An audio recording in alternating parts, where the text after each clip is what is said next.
Hello, and welcome to Remote, the Connected Faculty Summit. Today's presentation is being recorded and will be available to watch on demand after the event.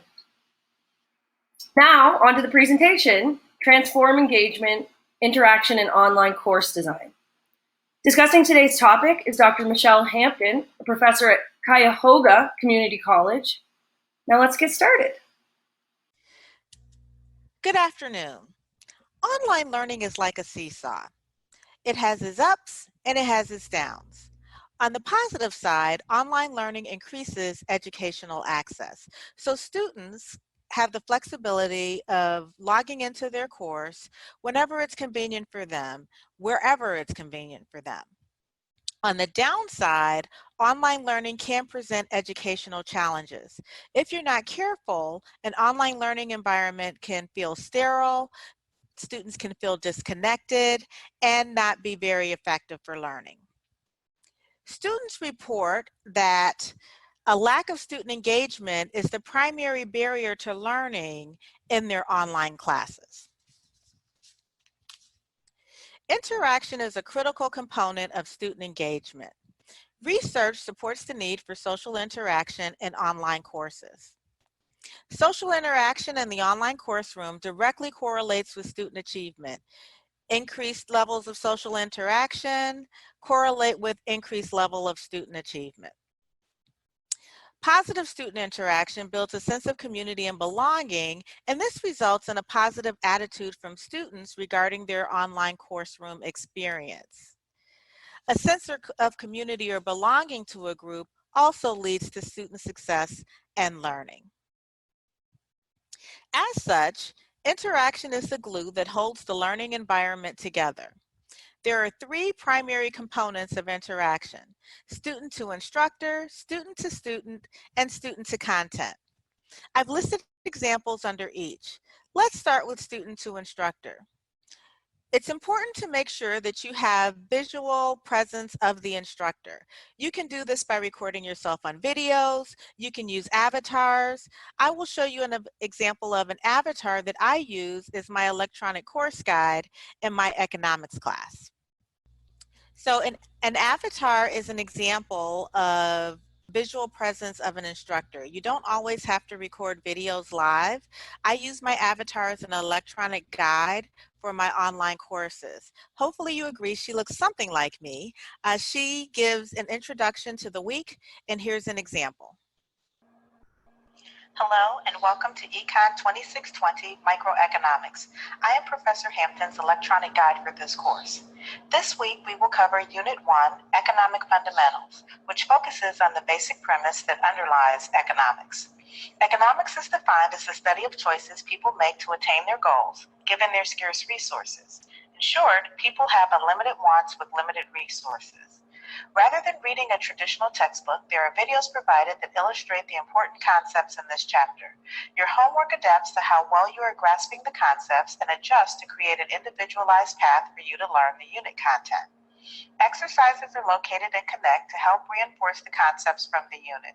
Don't forget that your unit videos are due this Wednesday and your homework and discussion assignment is due by Sunday at 11:59 p.m. Thanks and have a great week. Timely feedback. If you're a student and you wrote a paper and it took the instructor 5 weeks to give you feedback on your paper, you would feel that the instructor was disconnected from what was happening in the course room, or that the instructor wasn't paying attention to what was going on. Also, you may not receive the feedback in time to be able to adjust on an assignment that may be due soon. Next, organized instruction. Have you ever been in an online classroom where it just didn't make sense how it was organized? You can't find the announcements, you can't find the assignments, so it's important to come up with a game plan or a blueprint of how you want your online course room organized and stick to it. Lastly, under this category, discussion wrap-ups. Most of us, I should say, assign discussion assignments. And students put their opinions in, we have them respond to their classmates. These work very well. But then a lot of instructors don't do anything after the assignment's over and they've graded it. I think it's important to do a discussion wrap-up as the instructor where you kind of summarize and bring closure to what was discussed in the assignment. Our next component of interaction is student to student. Examples of student-to-student interaction are immediate presence of classmates. I'm using the word immediate here from the concept of immediacy, which measures the psychological distance between two entities. So even though students aren't co-located in the same space, they can still feel psychologically close or feel a part of their online classroom. Group work. Group work's important whether you're in person or online, but some find it difficult to translate the group work we do in person into the online environment. There are numerous ways you can do it. There's lots of software that will accommodate it. I'm going to show you an example of Voicethread, which is an electronic storytelling software package, and here it is. These are two economic graphs that I send out to the students, and they then collaborate as a group and narrate things about the graph. Here's how the assignment goes. Please describe what's happening in this graph and then provide an example of what may have caused this scenario. Students then are able to collaborate and place their pictures as well as their comments based on which group that they're in. Each group can then review different graphs that have been given to the groups to see what other students have said about the graphs. It's important to provide a space where students can easily communicate with each other. This can be done quickly through a discussion board forum where if they have questions about content, they can ask their classmates. Peer review. Peer review typically shows up with discussion assignments where students will look at an assignment that one of their classmates has done and offer their comments on how it can be improved. Our last component of interaction is student to content. Adaptive courseware. Adaptive courseware provides an individualized learning plan for each student based on their performance in learning the material. My students actually chose to go this route in my classes. I started it in my economics classes, and we demoed a couple packages. We had a focus group, and they decided that they thought this was really a great way to learn the material, and it's been a success. Audio and video, I've pretty much moved to a digital platform in all of my classes. A traditional textbook is not used, so all of the content is delivered through videos, and students seem to like this better. We harp on them about reading the textbook. Well, now they just have to watch the video. So I've had more success with them watching the video than actually reading the textbook. Formative assessment is just asking a few questions after the material has been introduced. I use Kahoot as the package to get this done, and here it is. Formative assessment is an example of student to content interaction. You can do this in class as well as online, and so I use Kahoot for formative assessment. I simply ask 5 questions after students have been able to review the materials. This is for my economics class. The materials are online and connect through videos. There is not a traditional textbook that goes along with this class. So after the videos have been watched, students can then go through and answer these questions to see how much they've learned. Lastly is polling. In a lot of my classes, some of the information or some of the content that we cover is pretty sensitive, especially when you're looking at economics or you're looking at business law. And so when I'm asking questions of students, polling allows them to answer the questions anonymously, but I can use them to start a discussion as we enter into the content for that week.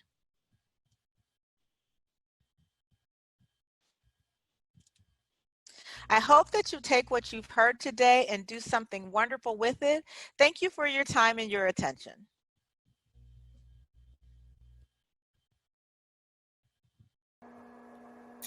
Okay, thank you, Dr. Hampton, for your presentation. I see we have a ton of questions from the audience, so we're going to get started with those. Just as a reminder to participants in the Q&A, just click on the questions tab on the left side of your screen and type your question in the text box located at the bottom of that panel, or click the Q&A icon at the bottom of your screen to reopen the panel. I'm trying to keep track of the questions so that I can ask them as well. Lots are coming in, which is great. So, Dr. Hampton, the first question early in the presentation was, why use an avatar instead of recording yourself? It's come up a couple of times. I don't think it's an either or. An avatar is simply another way to connect with students as an instructor. So when my students see the avatar on my course site, they know that she's going to be providing an overview for what's going to be happening for the week. I still have videos of myself on my course site, but when they see her, they know exactly what her purpose is. So I try not to mix the two together, but one isn't any better or worse than the other. Great. How do you create the video guide? Can you type text or do you have to voice the whole thing? You can do both. I voice her. And I use Voki. I think that was one of the questions in the list. So voki.com is what I use to create the avatar. Is Voki still free is often a common question. If you use a set, they have kind of a canned set of images. Those are free. For her to look like me, which I think she looks like me, you can let me know if you think she does or doesn't. I kind of custom designed her. There's a fee for that. So I think right now they're at $7.99 a month or $60 per year if you wanted to create a custom Voki. They had a couple canned ones, like you could be a tree or you could be George Washington. So if you wanted to look like yourself or something else that you've designed, there's a fee for that. As I was scribbling down questions here as your presentation went on, there were a lot of compliments on her eyes. So if you spent any extra time on her eyes, yeah, they seem to be very popular in the chat. Okay. And that was my next question, was if Voki was free. That was a very popular question. A lot of folks looking to maybe create some of the video guides themselves. So that was my next question, but you answered it. How about getting students to work together virtually? Do you have anything that you'd like to say about having students work together in a virtual format? Yes. So Voicethread is one of the ways I can have students work together virtually. And that was the second demonstration. So Voicethread allows you you can do pictures, you can do files. And that was where I had the production possibilities curve shifting out. So I can give a different curve, if you will, to a group. And then virtually they can go in and record their voices as well as type. And that's how they do their group presentation. When they're done, they then submit that to me, and I can see them as they work together as a group to come up with the analysis for what was going on in a particular graph in that case. Great. Also, Padlet is another tool, and that's padlet.com. It's free. Is another tool that's available. It's best likened to an online poster board, so students can collaborate on that as well. And then I can see the collaboration at the end. You can put videos on there, you can put text on there, you can put PowerPoint slides, you can link websites to it. So it's pretty easy to use, and you can use a wide range of media sources on it. Okay. And a couple of times this has come up, what do you mean by adaptive coursework? So adaptive courseware, and actually I use it for homework and all of my classes now. It's an individualized learning path. So let's say Allie and I are two students in my class, and we're doing a unit in my class. And it may take Allie 30 minutes to get through the material, and it may take me an hour and a half. I hope it doesn't, but it may take me a lot longer. And so adaptive courseware kind of uses a level of intelligence under the questions as well as a confidence interval to deliver questions to students based on their performance thus far on the assignment. So it adapts and creates an individualized learning path for each student in the class. Okay, and this is the last question I have from the chat, but again, any participants, I would invite you, if you have any questions, you can put them right here in the chat box, and I know Dr. Hampton is happy to answer them. One of the participants wanted to know if all of your designs is for asynchronous learning. No. So a lot of my course load is online, but I still teach 2 classes in blended format. So I meet them once per week for 2 hours for a class. And some of these tools, a lot of these tools, I still use in class as well. Polling I use in class. Kahoot for formative assessment I can use in a blended class. So everything doesn't have to be just online. Okay, and I'm trying to write and ask them here at the same time. Leslie's looking to know the name specifically of the adaptive software. Is there something specifically, a direction you could point her in? There are a few publishers that have it out there. I happen to use McGraw-Hill's Connect product, and not old school Connect. Connect Now, they came out with something called Connect Master, which is what I use for my econ classes. And then Connect Now has an integrated textbook with the adaptive questions. If you see something that has a confidence interval, that's typically adaptive. Lumen, I know a couple of my colleagues at work use Lumen, so that's another platform. So there are several platforms out there that that operate as adaptive courseware. And is the adaptive coursework, do you think it's appropriate for graduate students? Is a question that we just had come through.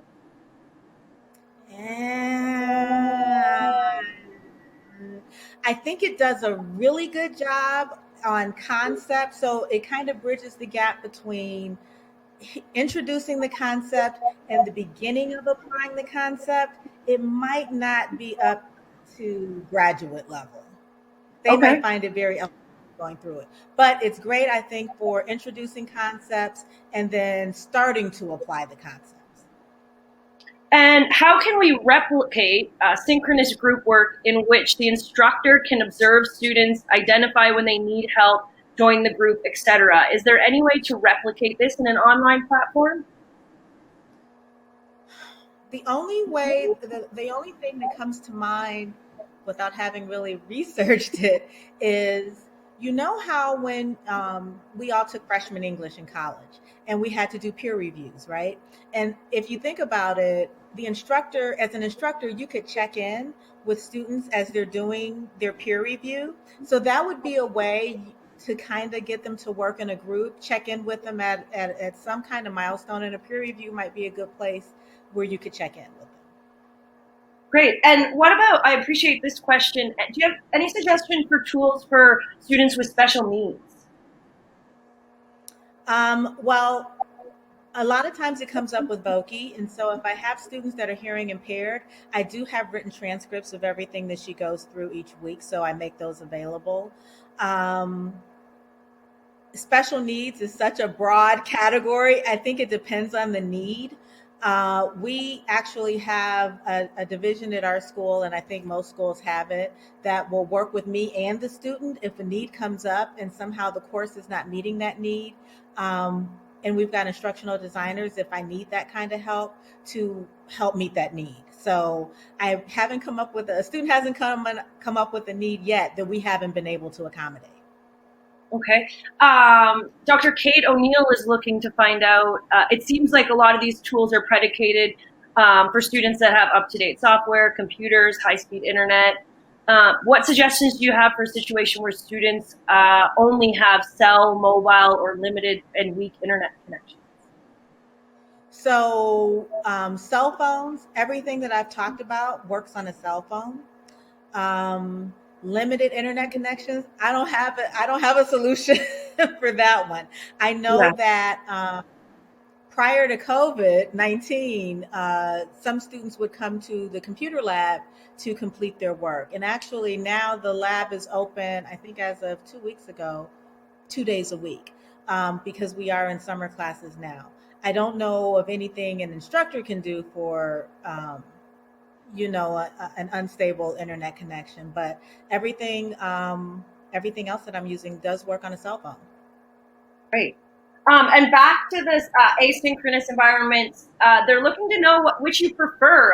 Do you prefer a synchronous environment or an asynchronous environment when delivering your material? You know, students ask me the same question about what do I prefer teaching? Do I prefer teaching in person or online? And actually, I like them both, but they're very different. So what I do in class, I can't just lift it and put it online.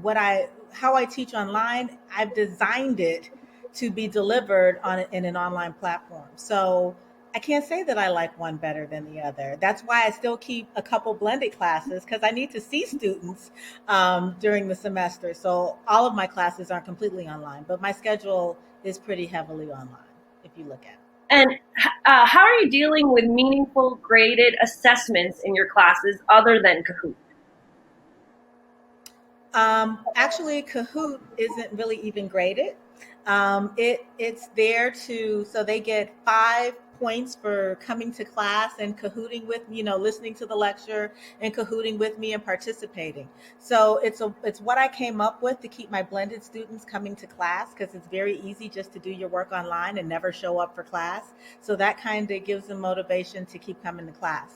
I have tons of assignments. I mean, the time isn't enough to go through in this presentation. I've got activity-based assessments. I have the adaptive homework. I have discussion groups. I have group projects. I have case study assignments. So I've got all kinds of assignments that actually can work in person as well as online. That is a great segue into the next question. What strategies have you used to strengthen students' commitment to the asynchronous engagement? And it sounds like those are a variety of dynamic strategies to keep students engaged. Also, class, because in effect I flipped my classroom, so they've gone through the content before they come to class. We work together in solving problems. So we do it in groups. We do it together as a whole class. Sometimes I have them put their solutions on the board and report out. So I work with them a lot on application in the classroom, as well as how to study for the test. So I put together study guides and we do them together, which kind of gives them some indication of where my head is at, what they might see, and what I think is important.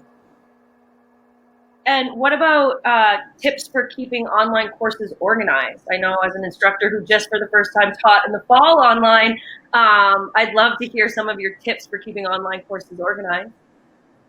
One, it's work. So before I even embark upon putting a class online, I strategically come up with how I want it to be structured. Having said that, my PhD is in instructional design. So don't let that freak you out. You can do something as simple as taking a half a sheet of paper and just saying, you know what parts do I want in my class? I want, of course, an announcement section. I want a discussion board section. I want a start here section.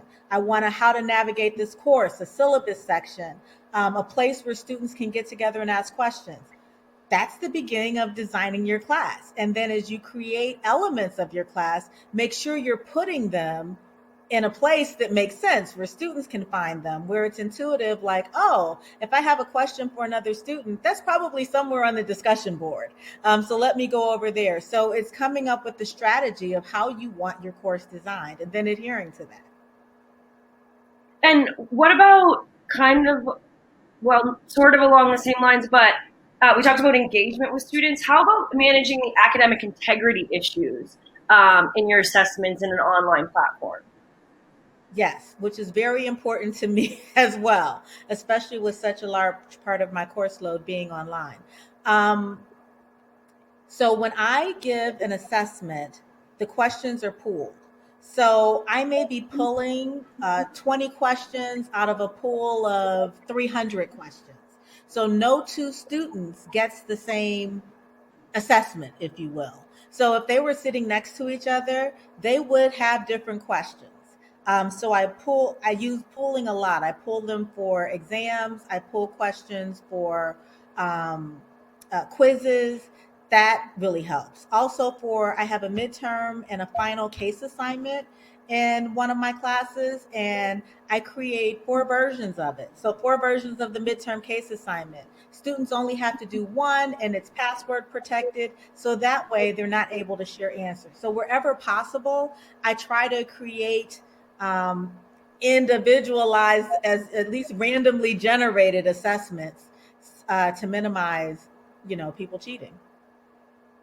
Okay. And how about Ezra has a comment here that all of these resources are great, but sometimes for someone who's maybe trying this, from the beginning, it's a little bit overwhelming. How do you prioritize and choose which ones to start with, which ones to integrate, if you're not as familiar with these resources? Right. And that's a good point. Because if you look at my classes, you're looking at 18 years of me teaching online. So if you started this tomorrow, your class won't look like my class.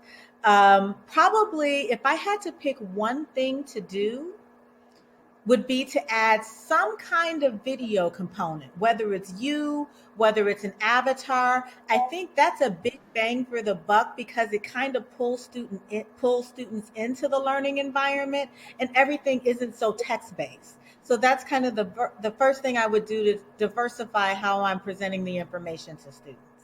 I think that's what I would do. Great. I'm just trying to catch up here with the questions. How about in synchronous classes online?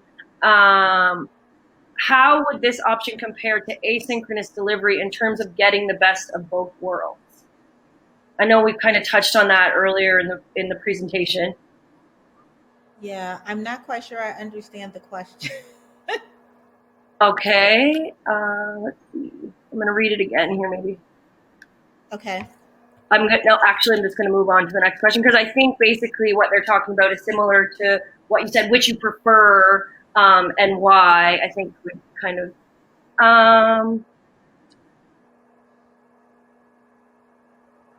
Okay, and a lot of questions for folks here asking about how to access the session again, whether it's being recorded. It is being recorded, and you will have access to it after the session. Maybe I could have Janelle just explain or put in the chat exactly how they would be able to access the recording after the session, because I know that has come up quite a bit. And I think just for the sake of time, unfortunately we're out of time for today because we've got the new session starting on the hour here. Once again, I'd like to thank you, Dr. Michelle Hampton, for joining us today and providing us your firsthand experience. Please be sure to explore the event to access more valuable resources from our sponsors and networks with peers. Thank you all, and I hope you have a great day and enjoy the rest of the sessions. Thank you.